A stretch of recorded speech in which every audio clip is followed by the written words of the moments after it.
আমাদের ভিতরে যে নফস বসবাস করে, নফসে আম্মারা, যার দ্বারা মানুষ গুনাহ করে, তো এর খাবার কি? এর খাবার হলো পিতামাতার অসম্মান করা, সমস্ত ধরনের গুনাহ, হারাম খাওয়া, মানুষের সাথে ধোঁকাবাজি করা, মুভি দেখা, গান শোনা, এগুলো শেয়ার করা, হারাম রিলেশনে জড়ানো, পরনারীর সাথে পরপুরুষের সাথে কথা বলা, অর্থাৎ যাবতীয় সমস্ত গুনাহের কাজগুলোই হলো নফসে আম্মারার খাদ্য।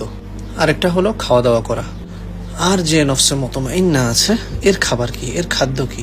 এর খাদ্য হলো 5 ওয়াক্ত নামাজ, তাহাজ্জুদের ইহতিমাম করা, মানুষের সাথে উত্তম ব্যবহার করা, পিতামাতার সাথে সৎ ব্যবহার করা, সময় অসময়ে কোরআন তেলাওয়াত করা, জিকির করা, অর্থাৎ আল্লাহ তাআলা খুশি হয় এমন সমস্ত কাজ করা। তো এখন থেকেই একটু একটু করে নফসকে কন্ট্রোল করার হিম্মত করুন এবং নফসে আম্মারাকে পরিশুদ্ধ করে নফসে মুতমাইন্না বানাতে হবে। ঠিক আছে না ইনশাআল্লাহ? জাযাকুমুল্লাহু খাইর। আসসালামু আলাইকুম ওয়া রাহমাতুল্লাহি ওয়া বারাকাতুহু।